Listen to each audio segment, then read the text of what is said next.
السلام علیکم ورحمۃ اللہ وبرکاتہ نحمده ونصلی علی رسولہ الکریم اما بعد۔ آج کا سبق سن لیجئے۔ آج کے سبق کی سرخی ہے نماز سے دوستی کیجئے، پارٹ نمبر 55۔ حضرت عبداللہ ابن عمر رضی اللہ تعالی عنہما سے روایت ہے کہ رسول اللہ صلی اللہ علیہ وسلم نے ارشاد فرمایا، 3 شخص ایسے ہیں جن کو قیامت کی سخت گھبراہٹ کا خوف نہیں ہوگا، نہ ان کو حساب کتاب دینا پڑے گا اور نہ قیامت کی سخت گھبراہٹ کا انہیں خوف ہوگا۔ جب تک مخلوق اپنے حساب کتاب سے فارغ ہو وہ مشک کے ٹیلوں پر تفریح کریں گے۔ 3 خوش قسمت آدمی، 3 خوش قسمت عورتیں، وہ کون کون ہیں؟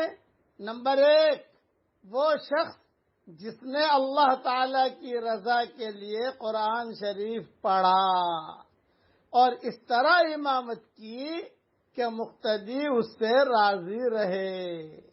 نمبر 2، وہ شخص جو اللہ تعالی کی رضا کے لیے لوگوں کو نماز کے لیے بلاتا ہو۔ یہ جو ہم نماز کے لیے بلاتے ہیں نا، امید ہے کہ اللہ ہم کو بھی وہی مقام دے گا۔ آپ بھی لوگوں کو SMS کیجئے، یہ حدیث آگے بھیجئے، تو امید ہے کہ آپ بھی ان لوگوں میں ہو جائیں گے۔ دوسرا، وہ شخص جو اللہ تعالی کی رضا کے لیے لوگوں کو نماز کے لیے بلاتا ہو۔ تیسرا، وہ شخص جو اپنے رب سے بھی اچھا معاملہ رکھے اور اپنے ماتحتوں سے بھی اچھا معاملہ رکھے۔